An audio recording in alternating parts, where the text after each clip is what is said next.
Next bit from the current electricity, electric current. An electric current is the flow of electrons through a conductor. Quantitatively, current I is defined as the charges passing through a conductor in unit time. तर electric current म्हणजे काय? The flow of इलेक्ट्रॉन्सला आपण electric current असे म्हणतो. The flow of electrons through any conductor known as electric current. आता electric current म्हणजेच काय असतं? ते इलेक्ट्रॉन्सचा flow nothing but the negative चार्जेसचा flow. So that the electric current is defined as the charges flowing through a conductor in unit time is known as electric current. If the charge Q, chargesला आपण Q या लेटरने denote करणार आहे तिथे. Charge Q is flowing through a cross section of the conductor in time t, then current I is equal to, if आता या ठिकाणी the charges are denoted by letter Q and time is denoted by small t, so that if through any conductor, if the charges Q is flowing through the cross section of conductor in time t, then current flowing through the conductor is given by I is equal to Q upon T. The unit of charge in the SI unit is coulomb, which is C, and current is expressed in ampere, bracket मध्ये A. The charge of one electron is 1.6 into 10 to the power minus 19 coulomb. So what is 1 ampere? 1 ampere current is said to flow in a conductor if 1 coulomb charge flow through every second.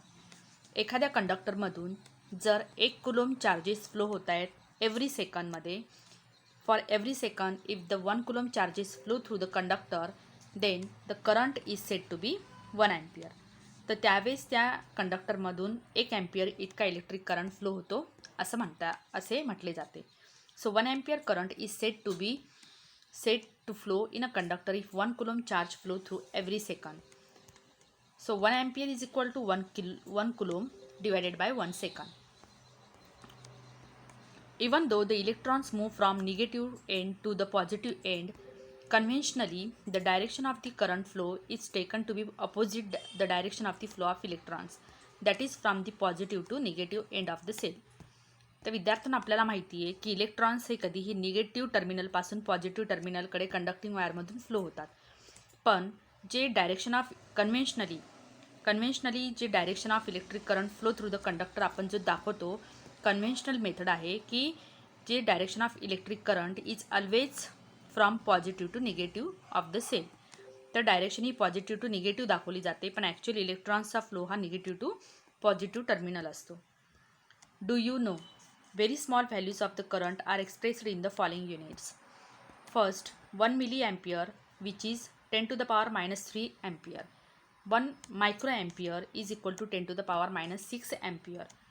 The French mathematician and scientist Ampere, या ठिकाणी photo दिलेला आहे ampere या शास्त्रज्ञांचा, conducted a number of experiments on the electricity. Today, we can measure the current flowing in a conductor only because of his extraordinary work. तर Ampere यांनी number of experiments या इलेक्ट्रिसिटीवरती केलेले होते. त्यांच्या या प्रयत्नांमुळे आज आपण electric current flowing through the conductor we can measure due to their extraordinary work. So the unit of current is called ampere in recognition of his great work. तर त्यांच्या या ग्रेट वर्कसाठी, त्यांच्या या सन्मानार्थ आपण इलेक्ट्रिक करंटचा युनिट ॲम्पियर म्हणून या ठिकाणी डिनोट करत असतो.